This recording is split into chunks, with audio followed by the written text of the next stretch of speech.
Bienvenue dans cette nouvelle rubrique. Parlons de sujets importants, de sujets tabous. Notamment aujourd'hui, on va parler de comment protéger vos enfants. Oui, comment en fait les aider à se protéger contre les pervers sexuels, les pédophiles qui peuvent abuser d'eux. Parce qu'on sait qu'aujourd'hui, il y a une recrudescence malheureusement d'abus sexuels sur enfants et ça date depuis quelques années. Alors comment aider vos enfants à se protéger afin de ne pas souffrir, d'avoir des séquelles durables durant des années.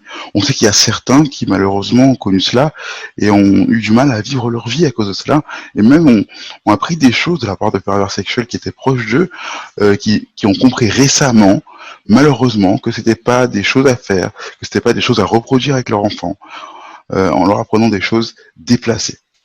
On va avoir 5 méthodes pour aider vos enfants à se protéger. Bien sûr, il y en a plus, mais aujourd'hui, on va en parler de 5.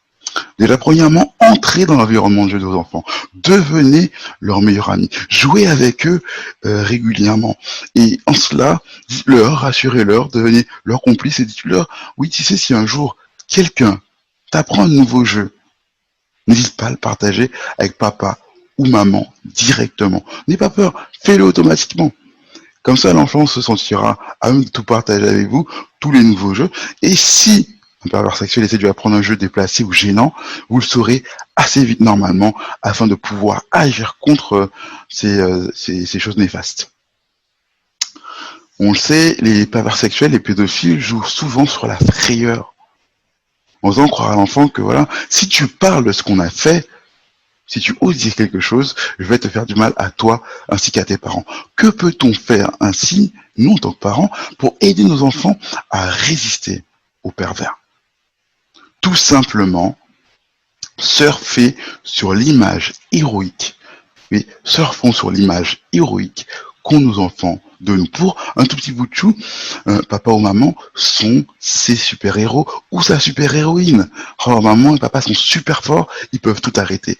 Ben, nourrissez cette image. Et puis que si un méchant vient lui dire de se taire, de ne pas vous dire quelque chose, tu dois nous en parler, car papa et maman sont assez forts pour résister à n'importe quelle méchanceté qu'on peut te faire ou essayer de te faire. Donc n'hésite pas à nous en parler, on est là, on a limite une cape pour te protéger, toi qu'on aime. Rassurez-le, ou là, à votre façon, afin qu'elle puisse ne pas avoir peur de vous confier des choses terribles ou intimidantes comme celle-là, si malheureusement le pédophile a déjà fait ses effets, a déjà eu ses effets, a déjà entamé certaines choses. Mais il n'est jamais trop tard. Alors, apprenez à vos enfants comme troisième méthode. On en a parlé de l'anti-frayeur surfer sur l'image héroïque. La première, c'était rentrer dans leur environnement de jeu. Mais la troisième méthode, c'est apprendre à votre enfant à affirmer sa personnalité en lui faisant savoir peut-être qu'il a le droit, lui, de faire savoir qu'il y a certains jeux auxquels il ne peut pas participer. Ce jeu-là n'est pas drôle, je ne m'amuse pas. Il a le droit de dire ça à quelqu'un qui fait des choses bizarres ou qui essaie voilà, de faire des jeux bizarres avec lui. Non, ça ne m'intéresse pas, ça ne m'amuse pas, ce n'est pas drôle. Si c'est une blague, ce n'est pas une blague drôle. Voilà. Il faut qu'il s'affirme non-verbalement et verbalement aussi par rapport à cela. Quatrièmement, ce qui le suit, ce qui va dans le même sens, c'est prenez le non comme tremplin. Les enfants aiment beaucoup dire non quand ils sont petits. Faites-leur savoir que, voilà, quand quelqu'un essaie de faire des choses gênantes avec eux, à caractère sexuel ou bizarre, ou gênante tout simplement selon le niveau de compréhension de l'enfant des mots, il doit dire non, ne fais pas ça. Je vais le dire, je vais en parler. Ça suffit. Il faut qu'il affirme, qu'il soit ferme, qu'il fasse comprendre à cette personne qu'il n'accepte pas ce genre d'agissement. Et si vous êtes tellement proche de l'enfant, précisez bien que ça peut être n'importe qui, que même papa ou maman n'ont pas le droit de toucher à certaines parties intimes à partir du moment où lui-même est capable, évidemment, de manière indépendante, à se laver ou qu'elle est capable de se laver elle-même. Elle est quelque part assez autonome et que même papa ou maman, à certains moments, à certains niveaux, à un certain âge, n'ont plus le droit de toucher à certaines parties de leur corps. Donc, le nom comme tremplin.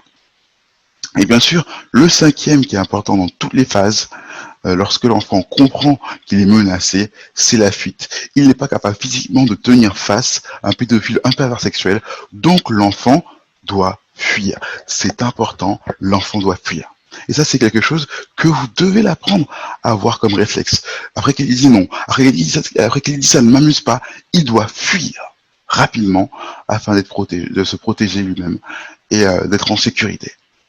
Tout en comprenant effectivement, comme on l'a dit tout à l'heure, au pervers sexuel, au pédophile, qu'il va en parler à un adulte. J'espère que ces 5 points qu'on a énumérés, entrer dans l'environnement de l'enfant, la chose qui résiste à la frayeur que peut causer le pédophile, le fait de surfer sur l'image héroïque qu'a l'enfant de ses parents, le fait qu'il ne doit pas tout prendre comme des choses drôles, mais qu'il doit affirmer qu'il n'aime pas tout, qu'il n'aime pas tous les jeux, etc., qu'il doit aussi partager les jeux, les nouveaux jeux qu'il apprend avec vous, ça fait partie du point numéro 1, qu'il doit prendre le nom comme tremplin, et enfin, dans chaque cas, lorsqu'il comprend qu'il est menacé, qu'il doit prendre la fuite.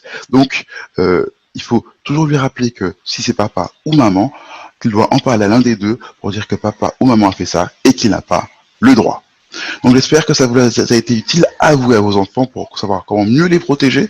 Je vous donne rendez-vous sur My Private Coach App si vous voulez en savoir plus sur ce sujet, en me contactant ou en regardant d'autres vidéos utiles.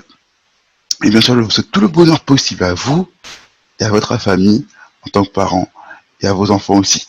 À bientôt sur My Private Coach App.